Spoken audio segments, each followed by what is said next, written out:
We got a new subscriber, boys.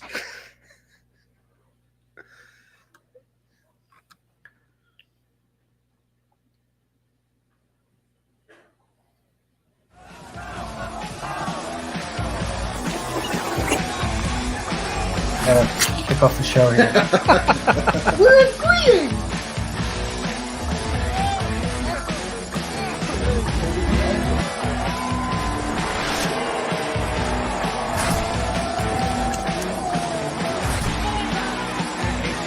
Himself cleaned up.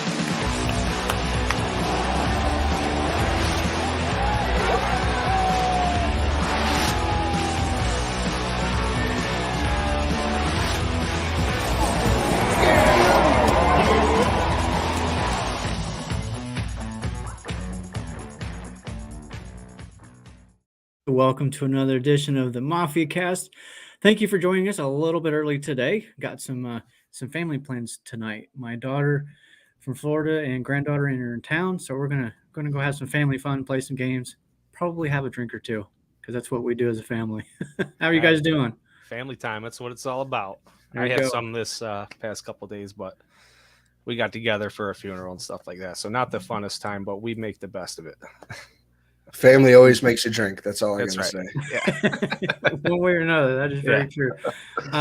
You say that, it reminds And the me. Bills. Several years ago, my wife's, I believe, great grandfather passed away, and his big thing was beer battered pancakes. Ooh. Interesting. So yeah, after the funeral in the morning, the whole family came back to my house, and we made beer pancakes. How were they? I got to know. I mean, they tasted like pancakes. Really? I got pretty good. No beer flavor whatsoever? Ooh, No. Mike, come over this weekend. We'll try it. All right. You know how it works out. Yeah. Hey, today we're going to talk something a little bit different. In the past several weeks, we've been talking about the NFL draft, who we're going to take in the first round, who we're not going to take, should we trade back, up, down, whatever. We're going to take a break from all that. The draft isn't here yet. We still got 2 more weeks till that kicks off, so we'll probably be talking a little bit about it next week. But for today, we want to talk about all-time greats in Bills history. Today, we're going to kind of talk about some of the skill position players. So I'm working on a piece right now where I'm basically putting together the all-time greatest Buffalo Bills team voted on by the fans themselves, and not my opinion or the opinion of analysts or scouts or anything like that, just voted on by the fans. So we've got through the skill position players and learned a few new names along the way. But let's start off with, I think, is the easier choice. Maybe not. The 4 options that we had, though, were Jim Kelly, Joe Ferguson, Jack Kemp, and Josh Allen, which I just realized all started with J. So going forward, when the Bills draft a quarterback, when it's time to do this again, they better draft somebody whose name starts with a J. Otherwise, we're going to have 17 years of sadness again. There you go. Yep. Nothing like 17 years of sadness. Or a childhood. Same thing for me. Yeah. Early adult years for me. But, yeah, we don't want to go through all that again. So between those 4, though, I know you guys probably barely remember Jim Kelly. You know who Jack Kemp is, all right? We know of him. Right. Okay. I don't know if I ever watched a Kelly game either, but tape, highlights, that kind of thing. Well, yeah, and that's where I am with Jack Kemp. I've watched some of his games on like YouTube, which is kind of cool that you can go back and do that. Obviously, the quality's not the best, but you can still kind of see what's going on.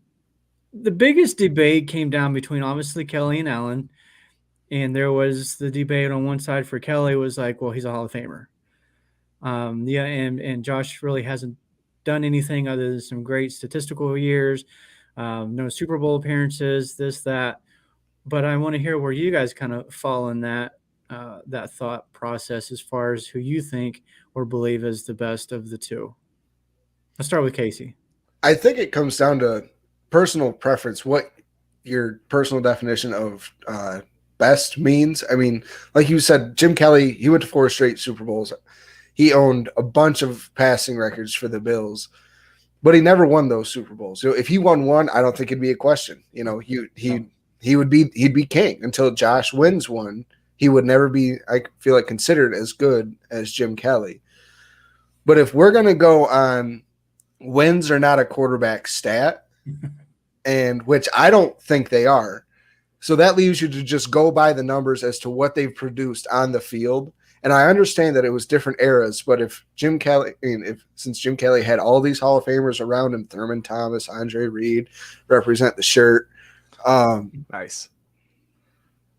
Could he have maybe? Even with the K gun and the hurry up offense, could he have put up better numbers? Maybe. Like Mike said, I didn't get to watch the Jim Kelly era live. I had to go back and watch it on YouTube. But so comparing that to Josh Allen, numbers wise on the field, Josh blows him out of the water. How many records does Josh hold already after 5 seasons in the league? And after the first 2 seasons where he was mediocre at bat. Well, first season he was awful. Second season he was mediocre. Then third season he explodes. So if you're just going purely by stats, what's on the field, what they've produced on the field, I think it's Josh Allen. And like I said, I understand the two different sides just because of the eras, but I think just putting them head to head, I think it's Josh Allen. He's more talented. What do you think, Mike? I see both sides of that. So, obviously Kelly, 4 Super Bowls. We haven't been there yet. But you're going to have to help me out here. So how long did it take him to actually get to a Super Bowl playing for the Bills? It's a good question. So I'd say about 5 years, right? He was drafted in 1983. He was part of that Dan Marino class of 83, right? But he went to the USFL, played for the Houston Gamblers for 2 seasons. So he didn't actually join the Bills until the 85 season. And then 1990 was their first Super Bowl. So it took him, 5 years. Right. Okay. So, Josh, he's got, time, got to get to the Super Bowl. If he could do that, it definitely puts him right there. But, yeah, we're talking all time. Is this all time team play now or does it play then? Like you said, the league's a little different now, different era. I got to go with Josh, though, because I know him better. And maybe he's just more recent in my head. But man, he's putting up numbers. He's breaking records. And he doesn't have maybe that talent around him that Kelly might have. Maybe we're not quite right there yet. Right. Yeah, and that's definitely a valid point there too, because you're talking like James Lofton, Hall of Famer, Andre Reed, Hall of Famer, Thurman Thomas, Hall of Famer, one of the best offensive lines in football at the time. I think I mentioned this before, but Steve Tasker mentioned they had one of the best offensive lines at the time because in the whole league there was like 5 guys offensive line that were over 300 pounds, and 3 of them belonged to the Bills. So this was obviously back in an era when 300-pound men did not rule the league like they do today, right? Also, there's 2 different ways to look at this. I think from a, mental perspective, like understanding defenses and understanding route concepts and things like that, I do think Kelly is the better of the 2. And I'm not saying that Allen's not good at it because he is, but I think Kelly – that was his thing. That's where he excelled at, was knowing how to dissect a defense. And I think Allen's getting there.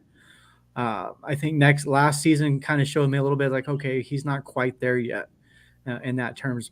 But to your point, Casey, like physically gifted, there's nobody better in Bills history than Allen. Like you could almost claim that in NFL history, honestly. Like gifted wise, there's nobody that's been better. If he can put it all together, though, talking about Josh Allen, sky's the limit, and I think this team is going to get some Super Bowls behind that.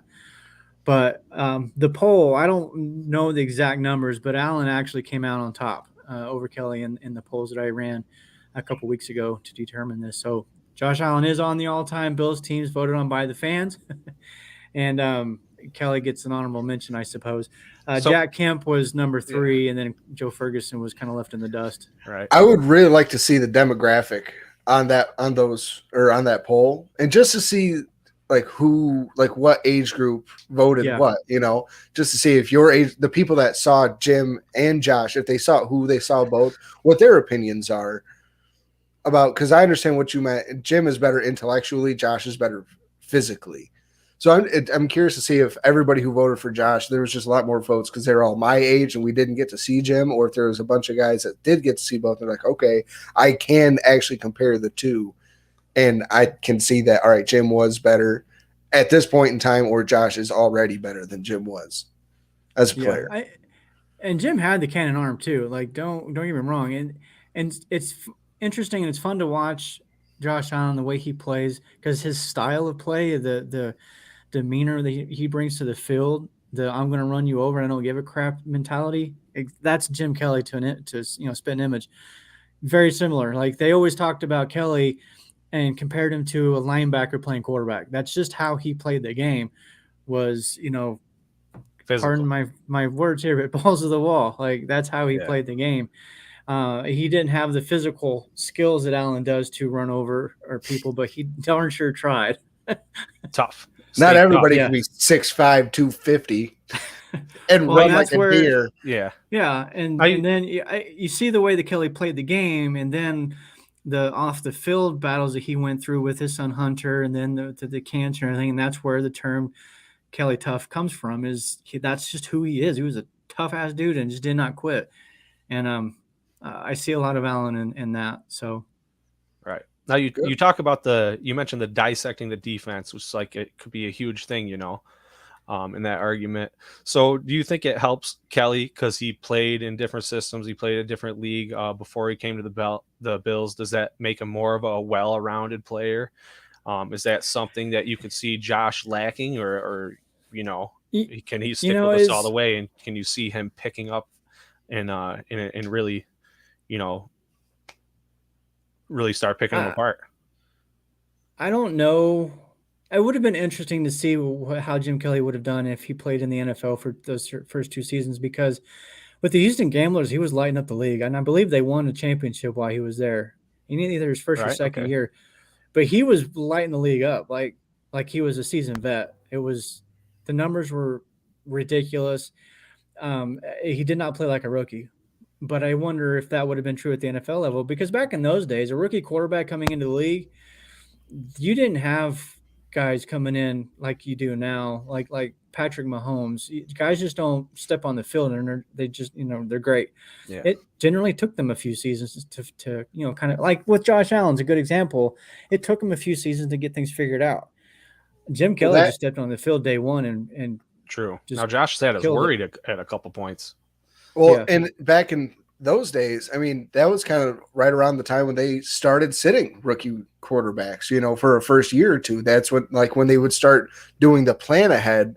And okay, we got this older quarterback, he's still good now, but give him 1 or 2 seasons and he might not be. So let's do like what the Packers tried doing with Jordan Love, just start grooming him. So maybe that's kind of what the USFL did to Jim Kelly. It shook out, like it made that transition from college to the NFL just easier. Yeah, could very well. Speaking of quarterbacks, I hope you guys are ready for this question. This just kind of came to me a couple of days ago. I don't know what I was reading up on, but I thought about talking about the quarterbacks and some of the quarterbacks that we've had or went through during the drought years. So I'm going to start with Casey on this one. Give me the name of any drought quarterback not named Drew Bledsoe or Fitzpatrick. Name me a quarterback that you thought coming into the league or coming into the team that they might be the guy that, okay, I feel like this is the one. This guy's going to get turned around for us. This is going to happen. Who would that be for you? EJ Manuel. I was so excited when I was watching him in college. Like, that was right about the time when I was just getting old enough I could really understand the game of football, and apparently I didn't. But when I could really start paying attention, understanding what's going on, what these scouts and the commentators and analysts are all looking at, as to what they think is a good player. And EJ Manuel checked every physical box. He was big, strong, had a cannon arm. He was at before the draft. I mean, the year before he was drafted, he was touted as the number 1 quarterback coming out of the draft that year. And he was the number 1 quarterback coming out of the draft that year, but he got picked at 16. And that really shows something. And when he fell that far, I was like, oh my God. I was like, we just got like a diamond in the rough. All these guys are passing on him. And I was all for it until I saw him play that first year. And I was like, I was so wrong. I was so wrong. And I mean, he never worked out. I was glad they at least gave him a chance. I mean, just as like a childhood thing, it was cool to see somebody who I was like, yeah, this is the guy. And even though it didn't work out, it was cool to just feel like I was right a little bit at the time. How about you, Mike? Let me chime in really quick on EJ. When they drafted him, because I remember the draft, and that quarterback class kind of reminds me of the quarterback class we had last year, where there just wasn't a true fire first rounder, and everybody was talking about all these guys are going to fall out of the first round. And I remember Buffalo, I believe they traded up into the first round to get him, if I remember correctly. Somebody in the comments, maybe you can correct me on it if I'm wrong. And I remember thinking like, oh no, because I remember I watched him at Florida State, and I was not happy. I was like, that was no. Go ahead, Mike.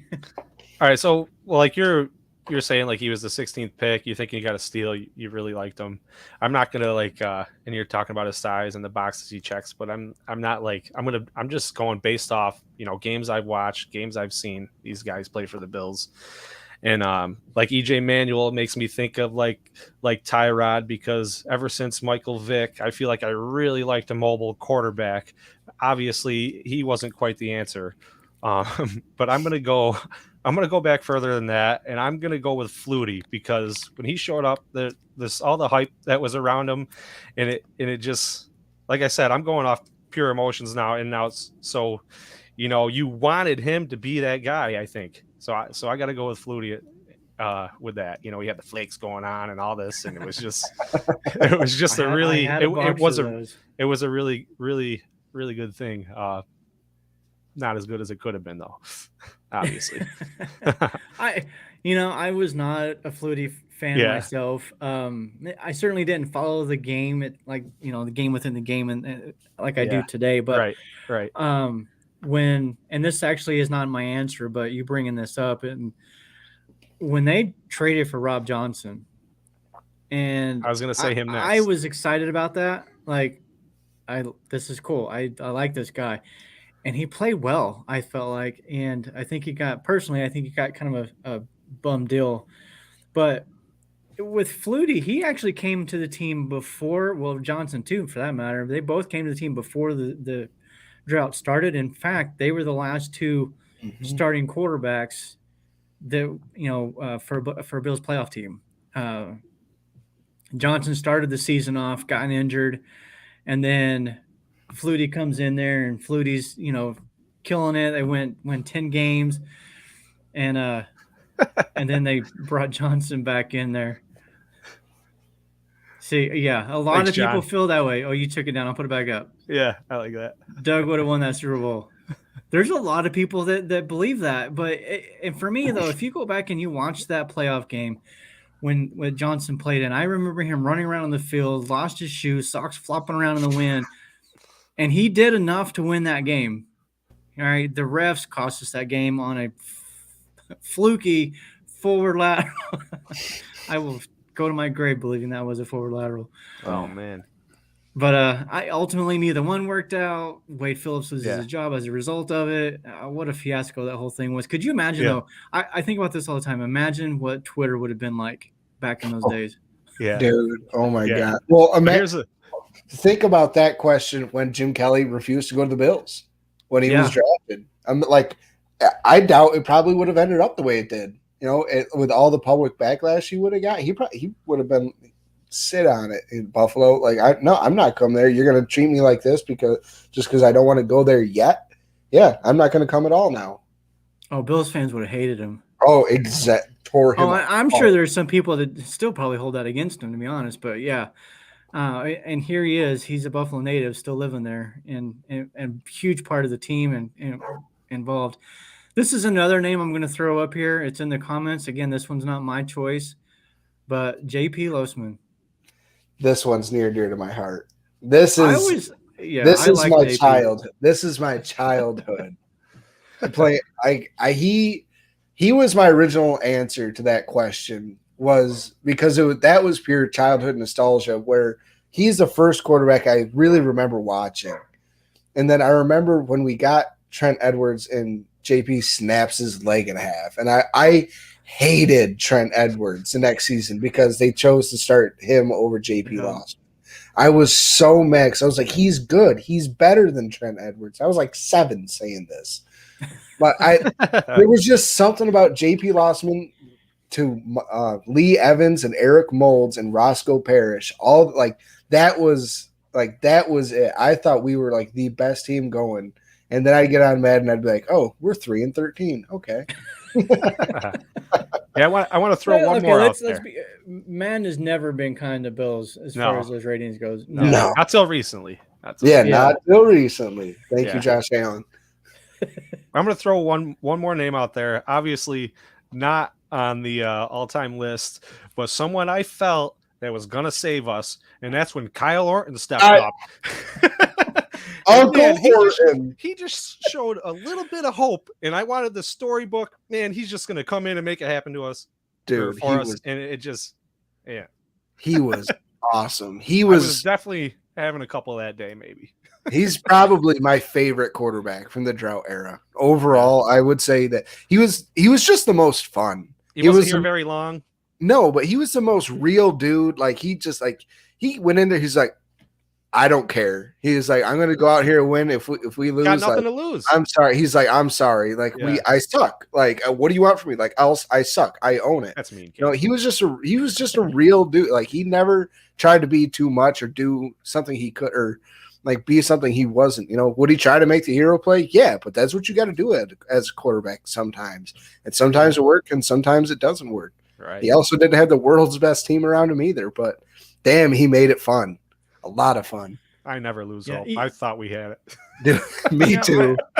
I wonder with some of these guys, because I feel like some of them did have some talent. JP Losman, I think Trent Edwards, he was on an upward trajectory until he got his, what knocked out of him.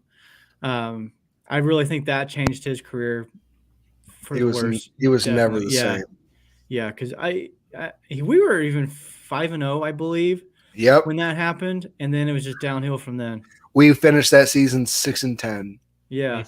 I won't ever. I thought we were going to win it all undefeated that year. I was like, let's go. It's finally our time. This is over. And then we won one game. We're still waiting. One more after that. So waiting. Here's the one for me. Now, I'm going to preface this with saying I understand and accept the fact that I am an internal optimist. Like I always see optimism, even going into this current season with this current Bills. I know there's a lot of negativity out there. A lot of people feel like, we're this, we're that, whatever. But there's a guy, 2013, signed with the Bills as an undrafted rookie free agent. Casey's thinking about it. Hold on. It's the year before I graduated high school. I'm going through the Rolodex. All right. Mike, any thoughts of who I might be thinking about? There's thoughts, but it's not it. I'm Jeff gonna get Toole roasted. or Thad There you go. Jeff Toole. I knew it. I was going to say, I know I'm going to get roasted for this because he was not good. It's Toole time, baby. But the name, the nickname, I don't know. When they named him as part of on the roster, who was competing with EJ Manuel, because that was the year that Manuel was drafted. I just had this feeling like this. He's going to make a story. This is going to be like a storybook kind of deal. Right. I looked up some stuff. He got his first start was November 3rd of that same year, which was a loss to, of all teams, KC. Of course. And then he was released in 2014 at the end of the preseason. That was the 2014. That's the year when Buffalo released all of their backup quarterbacks and when Kyle Orton was added to the team shortly after that. So it's kind of funny how all of that just came back around on that conversation with Orton and and stuff. How funny. Uncle Orton saved the day. He did. Yeah. And then he didn't. So going back to my earlier thought, some of the quarterbacks that we've had you kind of wonder, like, would things have been different under a different head coach? Or, let's say McDermott have been the one that drafted E.J. Manuel or Jeff Toole or any of these other quarterbacks that we're talking about. Would things be different? Or Brandon Beane, if he was the one building the roster, of course, if Beane was the one building the roster, we probably wouldn't have had any of those quarterbacks to begin with. But now you're talking like scheme fit. So who's the all-time coach? Now you got to find out players according to that. Oh, we know who the all-time coach is. Right. That's Marv. Yeah. Got to go Marv that's now. That's not up for consideration. That just makes me want to pick all the older players, though, now. I mean, the thing about guys like Josh Rosen goes into a crappy situation. You think about guys who've gone there's some teams like Chicago is always, and Detroit is another one, always considered like the place where quarterbacks go to die. Cleveland hasn't had a good quarterback. Jacksonville. Bernie Kosar was the last Browns quarterback that I can recall that was worth a shit. Oh, the Jets. The Jets. Yeah. Jets. So it's kind of interesting to think about. Would Josh Rosen have been different had it been him instead of Josh Allen? No. Or what if somebody else had drafted Josh Allen? Like, let's say, I don't know, if Cleveland took a team. Yeah. If Cleveland took him one. Would Allen be where he is today? Would Buffalo be where they are today? Or would Browns be today's Buffalo? Buffalo would not. Buffalo, obviously would not. Would Cleveland be Buffalo? But maybe Buffalo gets a different quarterback that does work out. I think the Bills and Buffalo the Bills and Cleveland. Is that where they are? We're going to, like, whoever we didn't get between Baker and Josh Allen out of that draft. I thought we were going to get the other one because it's the same kind of we were looking for the same thing in a quarterback, can play like kind of bigger, can play in the elements. But Josh Allen's work ethic is what made him so good. He saw what he needed to work on every single year and got better at that specific thing every single year. Josh Rosen, we heard all the terrible rumors about him. But all the rumors about him coming out of college about how he was lazy. Basically, he was a spoiled, rotten brat. Not a good leader. Yeah. Yeah. He had natural talent, but he wasn't going to work at it. He was like, yeah, I can do this, kind of like Kyler Murray, the quarterback that they replaced him with. Only he's actually very good. He's very talented, and he just can't stop playing COD. Would Rosen work out? He runs around so much. I think so. He's for those who don't know what COD is, we're talking about Call of Duty. Kyler Murray is apparently that's his thing. Hey, they put it in his contract. They put it in his. That's crazy. That's when you know it's a problem. But that is crazy. Would Rosen work out really anywhere? No, because that's work ethic. Would Josh work out anywhere? Yeah, probably because of his work ethic, and he can make the people around him better. Hell, he made Kelvin Benjamin look half okay for 3 games. Yeah, but there. Excuse me. There's a couple of other comments here in here. One of which is about some other Bills players, which we'll get to that one here in a little bit. That position player, but there's one I want to share. Daryl LaMonica. This is a good one. I actually forgot about him. The Mad Bomber. He had his heyday though with, if I remember correctly, the Raiders. If I'm thinking, because he started out with Buffalo, that was around the Jack Kemp era. He ended up going, I think, to the Raiders and did quite well for them, and that's where he got his nickname, the Mad Bomber, because he kind of like Josh Allen. He just wanted to launch the ball down the field. He's pretty good at it too. It says right here. That's Daryl, the Mad Bomber, LaMonica, loved to throw the ball down the field. See, I do my homework. I know my history. No, it's not history. You were just there. No, I'm not that old. I was there for the Kelly days, but so let's get into the next position group here. This is the running backs, and this one is one that, Thurman Thomas is one of my all-time favorite players, period. So I tend to get a little, I want to say, excited when people debate all-time greats, not only Bills players, but all-time greats, period, because I believe that Thurman Thomas belongs at the top of that list because of what he did. If he played in today's league, today's NFL, he would be considered right up there with the Christian McCaffreys as the best in the game. But even with our line? Even with the line, yeah. Because he played in an era when running backs weren't really known for catching the ball out of the backfield. They weren't really included in the passing game like they are today. He was before his time. And I've seen highlights of him running out of like a fly route out of the backfield and over the shoulder and looking like a receiver. So, but there is another running back who I'm sorry we have to mention here because he is with the Bills and a lot of people do consider him one of the best, but O.J. Simpson. So if you're putting those two together, let's try to separate the off the field stuff as much as we can. But between those two, Simpson, because I didn't watch Simpson play, that was before my time. But I know the numbers. I know he was the first to surpass 2,000 yards in a season. And at that time, they played 14-game seasons. So that's definitely an accomplishment. But both of these guys were before both of y'all's time. So, well, about the time you started life, I suppose, with Thurman Thomas. But what do you guys think about these two? Or is there another running back that you are thinking of? Because I did have Joe Cribbs was in the list, Fred Jackson, LaShawn McCoy. I think McCoy could definitely make an argument for if he had played his career with Buffalo. I think he was on the tail end of his career. Mm-hmm. So I think that kind of excludes him a little bit. But what do you guys think? Any other names that pop out for you? Or well, there's definitely a name that pops up, and that would be Fred Jackson. Now, there's just lots of Mafia love for him. Whether that, relates to him being the greatest of all time. I mean, maybe one of the favorites, maybe not the most skilled or the best running back, but definitely another name in that conversation. He would definitely be on that team just because of his popularity and how much the city of Buffalo loves him. Yeah. Pure talent, this is hard because OJ was probably honestly the more pure runner of the two.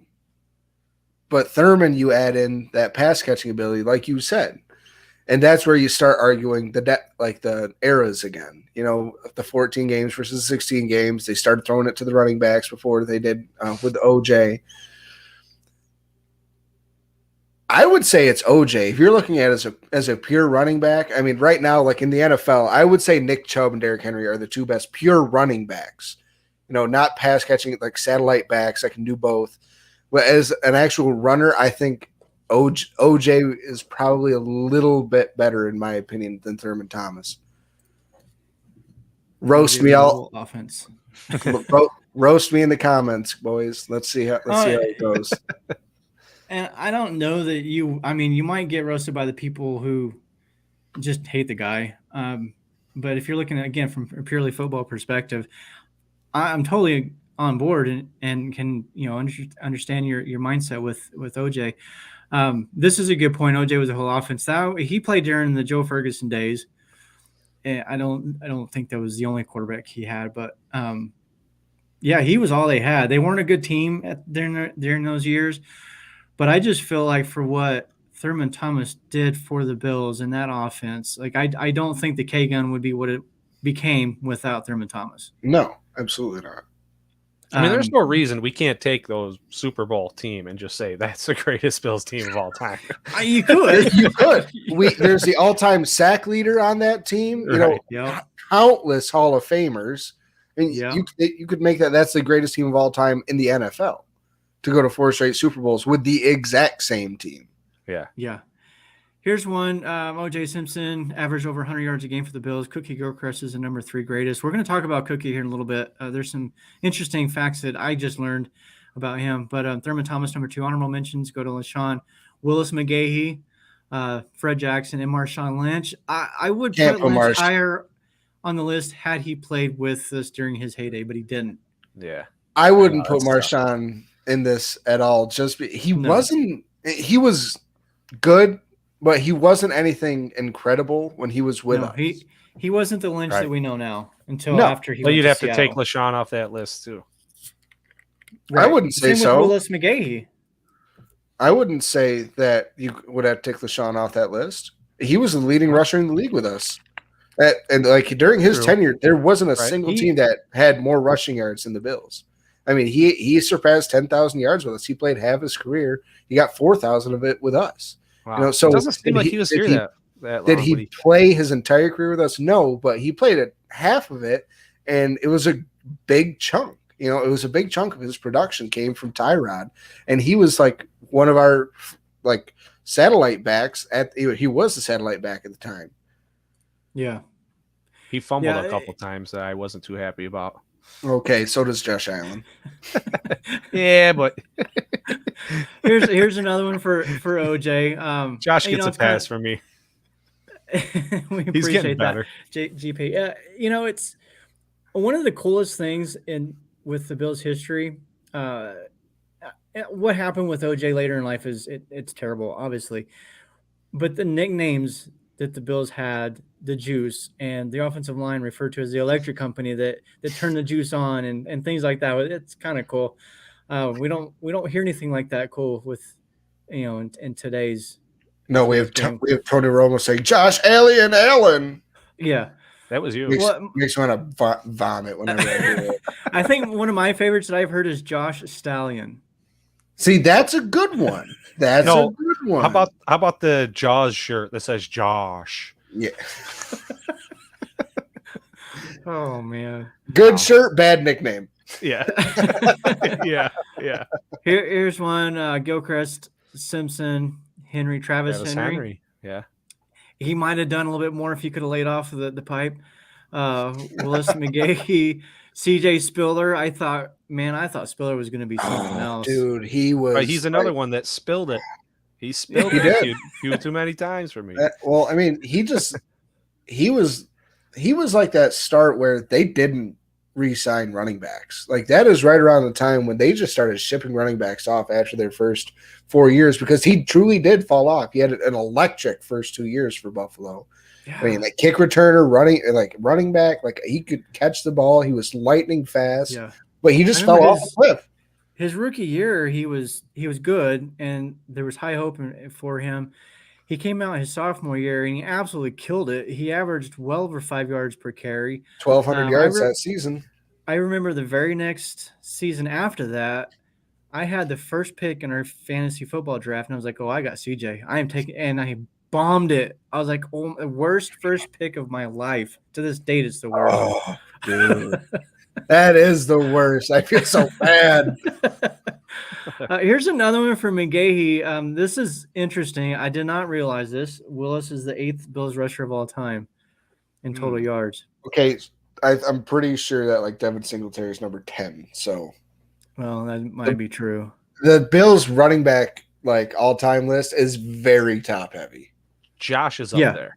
Yeah, Josh is like number 8 or number 9 or 8 right now. Like. I understand. Willis was good. I loved Willis McGahee. I really LaShawn did. 6, Marshawn 15. So LaShawn being 6, is that his career numbers or just with the Bills? Buffalo. Josh is number 10. Yeah. See, Sam is all over it. Thank you, Sam. Thank you, Sam. He's giving us some numbers to work with here. Make it sound like we know what we're doing. Yeah. So okay. Fred Jackson is 3rd, from what I'm seeing. Yeah, I knew Jackson was up there. So he is up there. I didn't realize he'd be up there that far. Yeah.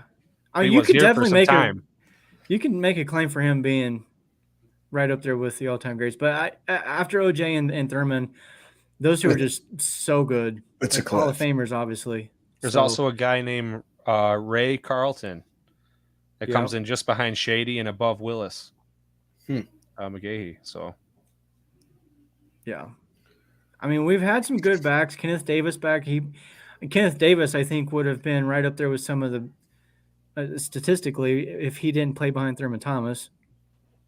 Like when he was one of those guys that when he did he hide his helmet or something? No, that was Thurman. The players hid his helmet. It became a huge Super Bowl joke. It wasn't that. No. Let's not talk about that.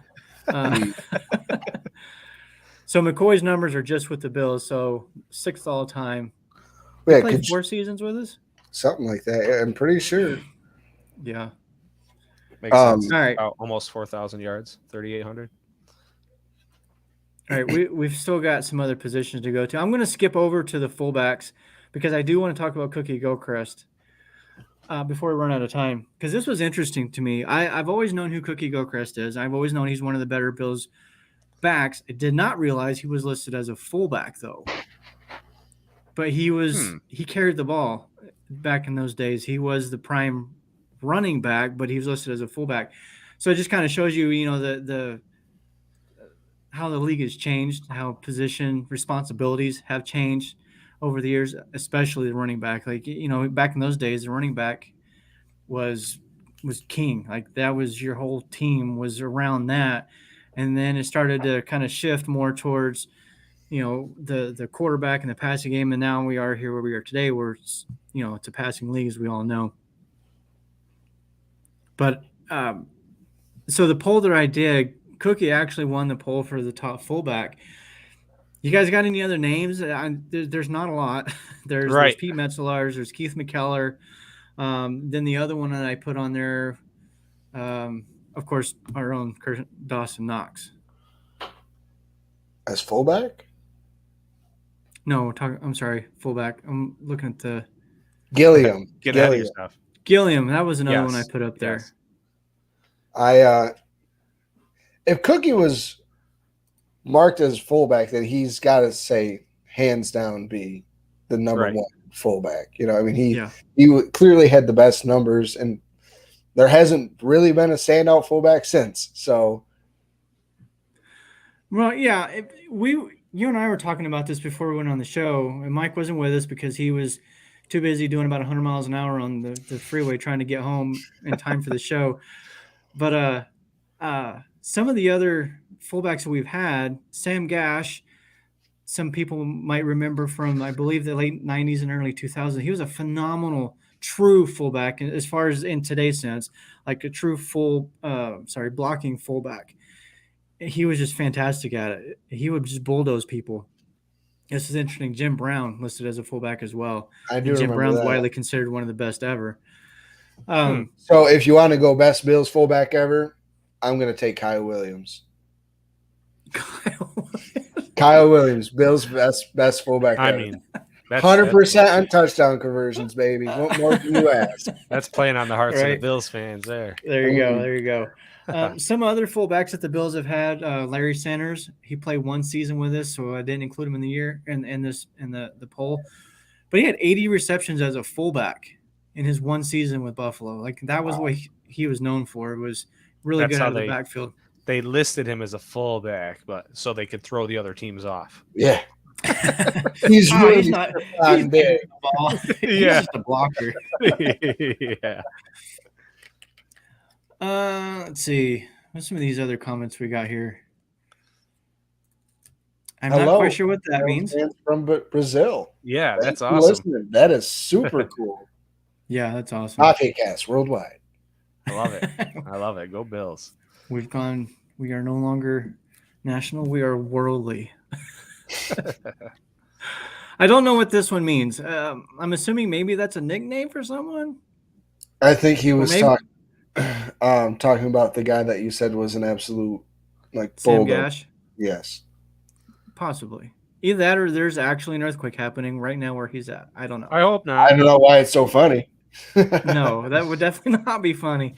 But so we had Cookie Gilchrist winning that one. Another name that popped up on the fullbacks that I kind of got roasted a little bit for not including initially was Jim Braxton. Full disclosure, I never heard the name Jim Braxton before, but he was O.J. Simpson's fullback. So I guess anytime you're the lead blocker for a guy who runs for 2,000 yards in 14 games, there's probably something to yeah. Right. Now there's people that will argue too that OJ was the best running back in the league, not only just for the Bills. Oh, absolutely. One of the best ever in the entire league. Ever. So right.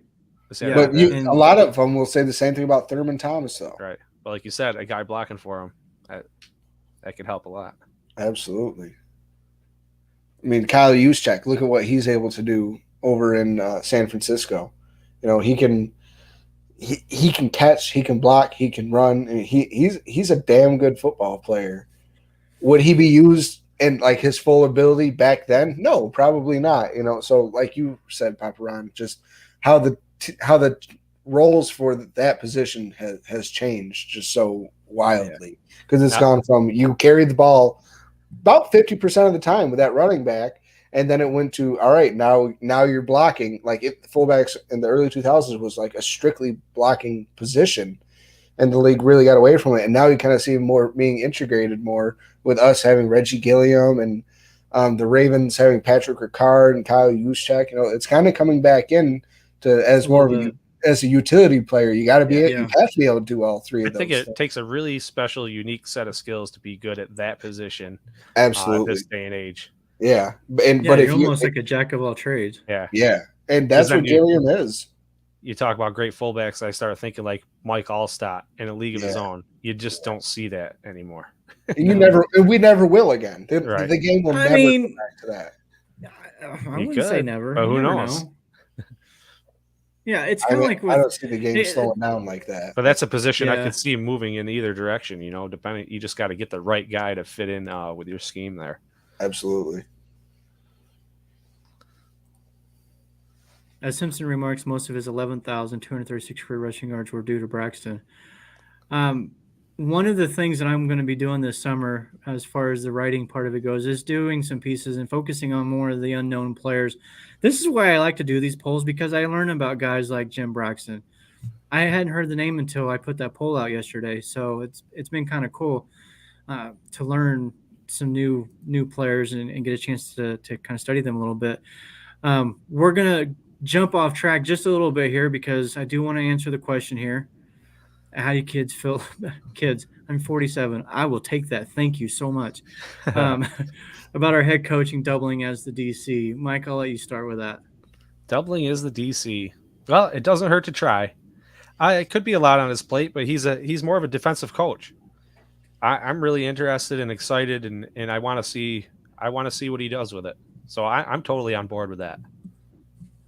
I think we're going to learn a lot about just how good of a coach he truly is, because we saw Bill Belichick call defenses. He had a defensive coordinator, but he was calling that defense for years, the entire Brady era, basically. Can it work? Yeah, absolutely it can work, and you can run a dynasty doing that. But can it fall off tremendously, like in Josh McDaniels and the Raiders? I mean, do you guys think he's that great of a head coach and an offensive coordinator? Because I don't.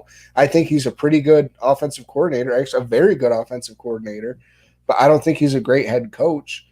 So I think this season we're really going to learn what McDermott is better at. Yeah, it'll be make or break, and if he can make it happen, I mean, it'll speak volumes.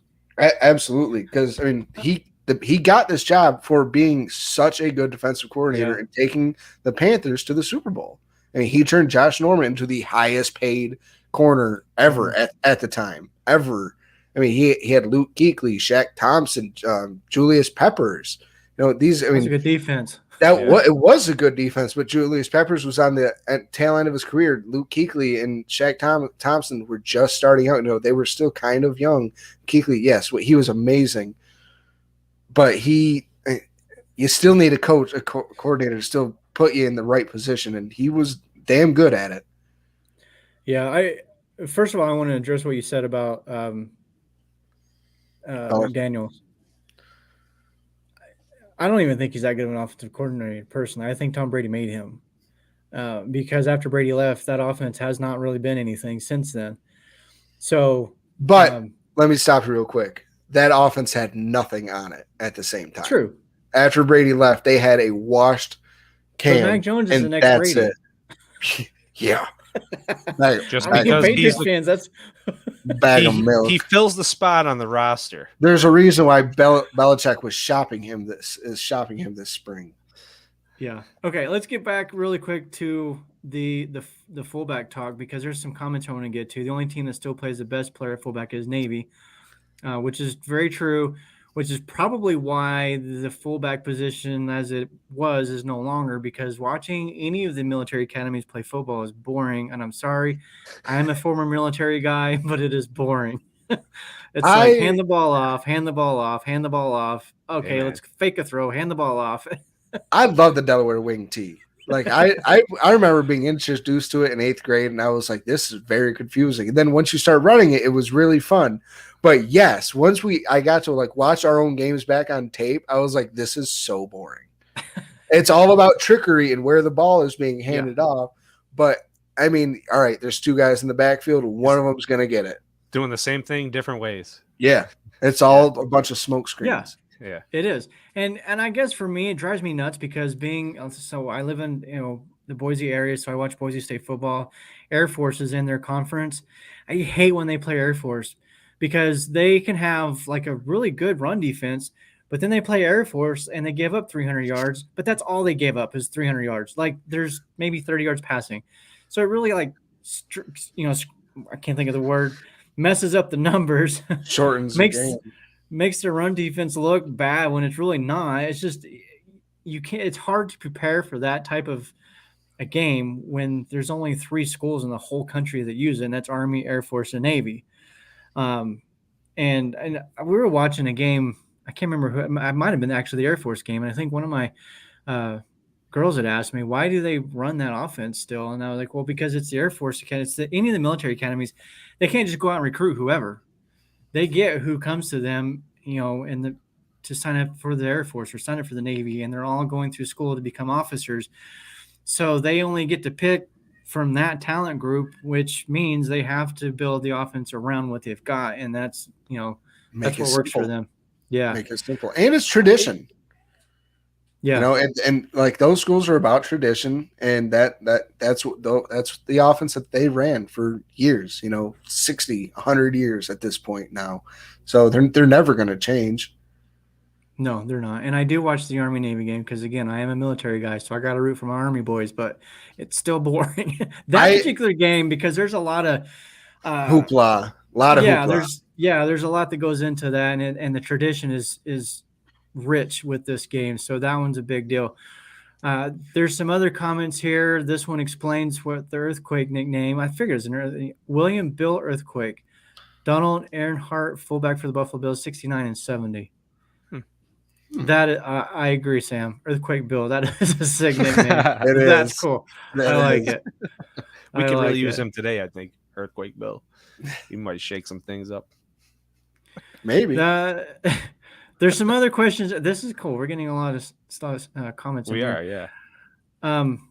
No, we are not season ticket holders. So, I don't know if you guys can talk to this, but I'm unsure. I don't really know.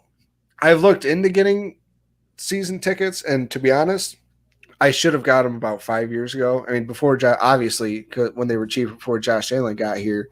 But I was talking to somebody; they were $600 to be in the hundreds, $600 for season tickets, and I almost did it, and I just decided not to. And not that I wouldn't be paying as much now as I wouldn't be grandfathered into anything. But goddamn, I wish I did. Yeah, you know what I like? What I like that groups of people do, we could get a group of half a dozen people, and then you just alternate games, whether it's 2 seats between 6 people, and you just alternate, every other game or every third game, and you all split them up, and you all get to go to a bunch of games. That'd be awesome. Yeah, because you can't make it to every game. Want to bet? I mean, you can. I was going to say there are people that want to bet. Yeah. I mean, it'd be hard to stop me, but Back on the fullback talk, I don't know how to pronounce it. Daba Fofana, Navy fullback, total stud, plays cello. Brandon Bean making a bill in 2 years. So I have a feeling Bean, Andre Carter coming out of the draft this year, the edge, and when the whole draft process started, he was regarded as a mid to late first round pick. And he's fallen as all the basically credentials have come out about all the players and everything. I don't see Bean ever really taking a service player, and it's because of them having to fulfill that duty at some point. I think Bean's afraid of that because it's starting sometimes they let the player go and push off the duty until they're done with their contract. Or they make him go in right away, and I don't think Bean would ever want to run that risk. Yeah. Yeah, I don't think we're going to get too many more Roger Staubach's type stories in the NFL. No. there's a couple other positions we actually wanted to get to today with the wide receivers and tight ends. I'm going to save those because those are both conversations that are going to definitely go more than 5 minutes. Yeah.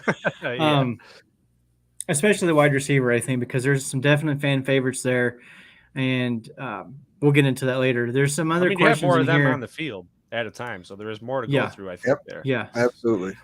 Well, and so just to kind of a little foreshadowing, so for the Bills all-time voted by fans polls, I initially was going to just take the top 2 wide receivers, as most of these positions I'm adding the top 2, right, except for the fullback and tight end. But I had a lot of people kind of like, there's a lot of receivers, and especially in today's game where you usually have 3 receivers in the field in a lot of cases. All right, so we'll go 3.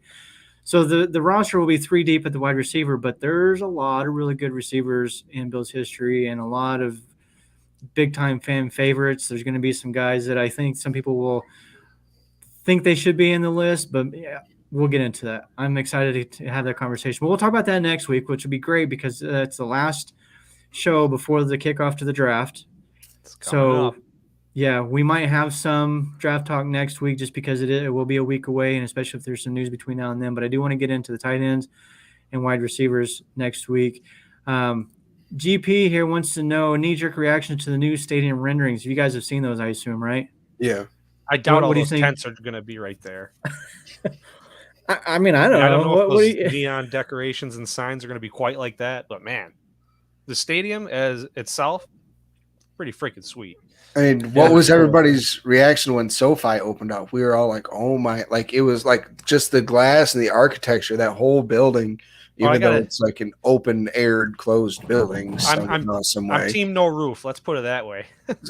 I am as well. I've always been team no dome. And they're like, if you're going to play, I understand we have a passing team now, but that's why we drafted Josh Allen in order to play in those conditions. We played in 60-mile-an-hour gusting winds against the Patriots, and we still threw it 30 times. The other team got passed here too. Exactly. And we're not always going to play teams that are going to run it 45, 50 times that game like we did against the Patriots. That's where Bill Belichick being the GOAT came in handy. Okay. And our run defense was garbage that night. No. There was like 2 run plays on that whole game that gave them all that yardage. Like half of their yards in that game came on 2 runs, I believe. Yeah. One of them was like a 70-yard run. Yeah. Yep. You take those 2 out, Buffalo held them to under 4 yards a carry. But we now have the running back that did those. So I'm fine with it. True. This is true. Damian Harris is on our side now. Let's see him do it to the Patriots. Oh, I can't wait for that. Here we go, being hopeful again. That would be I'm predicting the future. All right, so over under. I was going to say, as far as the stadium, really quick, I do love the pictures and the standing buffaloes out front. I do hope that's a thing because that is so cool. That is super cool. That is legit. We just got to get people not to climb them. We could do that and like jump through a table. That could be an issue. So if we could that's going to happen. Do that, somebody's going to get drunk. Nice thing. They're going to go out there with the step ladder. They're going to get up there on top and they're going to jump down. It's going to go viral. We tailgated with one of the guys that would do something like that. He actually did something like that and jumped out of a tree. Oh yeah. Oh my goodness. As far as the dome, I guess old school. The game should be played outdoors. That's just how I feel. I get it for the fans. Maybe it kind of sucks a little bit being out in that weather and stuff. But I've only been to one Bills game. And it was cold as heck. It was like 20-something degrees, maybe teens. I don't remember. The wind was blowing. I couldn't have been happier. Like, I was like, bring it on. Give me more. Yeah. That's what I'm saying. But again, that was my first and only experience. Maybe if I had season tickets and I had to go through that every single year, 8 times a season, maybe I'd feel different. But I've been to games here, the Boise State Broncos football games where the weather is nasty. I mean, we get cold here in Idaho. We get snow and all that too. Not quite to the extent, obviously, as Buffalo, but I love it. It's just, for me, it fires me up. Like, give me as much as you can bring to me, Mother Nature. I can take it. Let's do this. But I know, there's a lot of people out there that don't want to sit out there in that weather, and they want to sit in the nice, cozy 70-degree climate control. I get it. You can say it, Papa Ron. My generation's soft. I get it. I don't know if it's your generation as it is maybe. I don't know. I'm not going to alienate any generation, so it's probably a mix of people. I'm sure. All right, we are just under an hour, so we're going to go ahead and get out of here. Don't forget, next week we're going to continue our talk about some of the Bills' all-time greats. Maybe we'll get into some of the defensive players as well and the offensive line. We got to do that, and like I said, there will probably be some draft talk if we have any breaking news between now and then. But till next week, Bills Mafia. We are the Mafia Cast, and we are out. Go Bills! Go Bills!